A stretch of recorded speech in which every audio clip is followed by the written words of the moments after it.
Well, for the last several days, President Obama and his entire national security team have been reviewing the situation in Syria. And today I want to provide an update on our efforts as we consider our response to the use of chemical weapons. What we saw in Syria last week should shock the conscience of the world. It defies any code of morality. Let me be clear.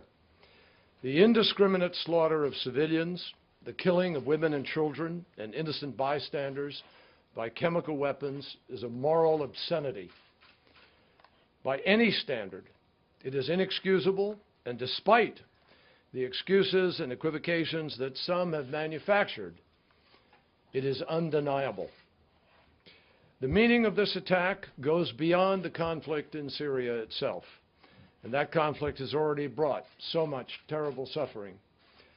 This is about the large-scale, indiscriminate use of weapons that the civilized world long ago decided must never be used at all, a conviction shared even by countries that agree on little else.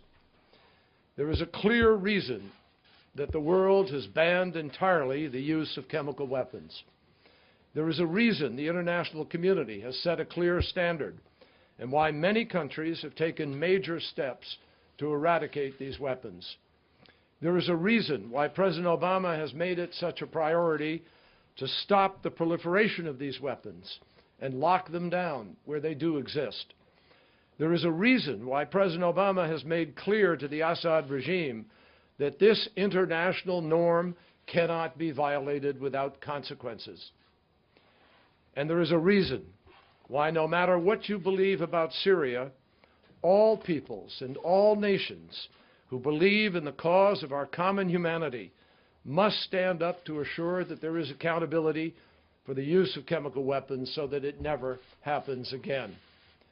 Last night, after speaking with foreign ministers from around the world about the gravity of this situation, I went back and I watched the videos that anybody can watch in the social media, and I watched them one more gut-wrenching time.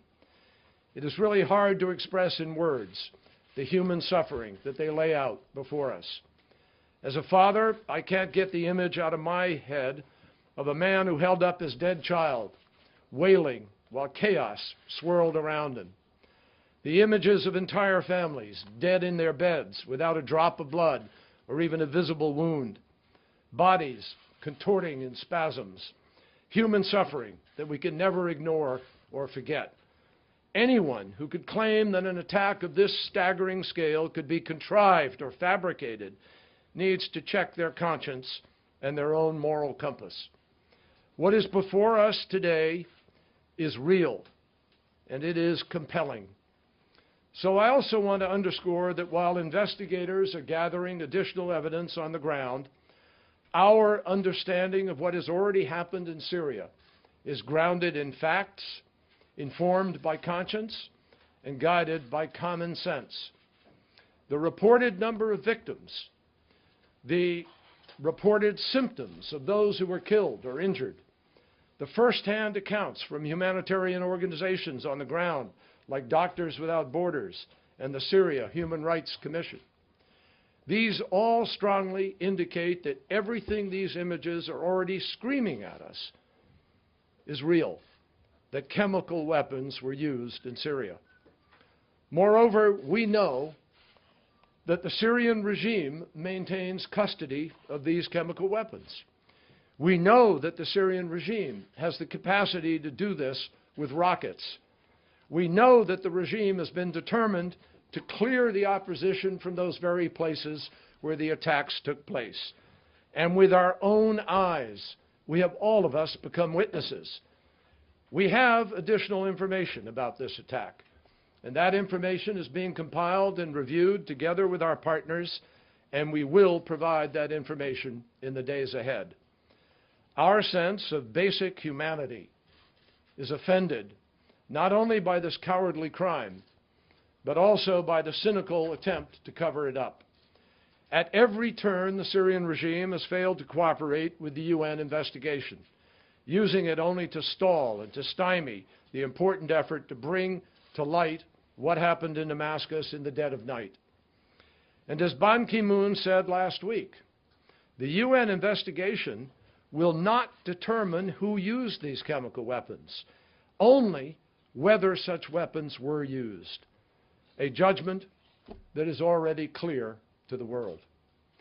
I spoke on Thursday with Syrian Foreign Minister Mualem, and I made it very clear to him that if the regime, as he argued, had nothing to hide, then their response should be immediate transparency, immediate access, not shelling.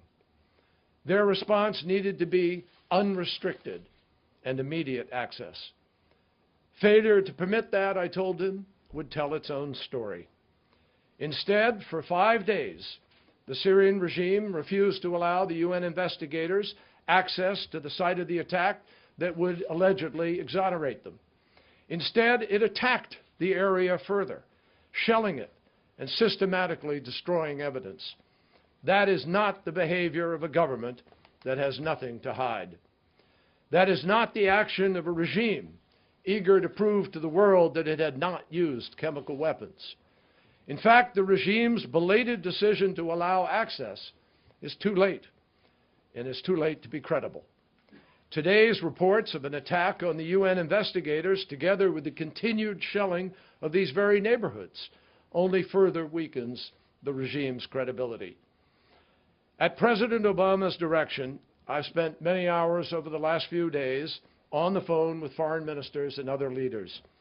The administration is actively consulting with members of Congress, and we will continue to have these conversations in the days ahead.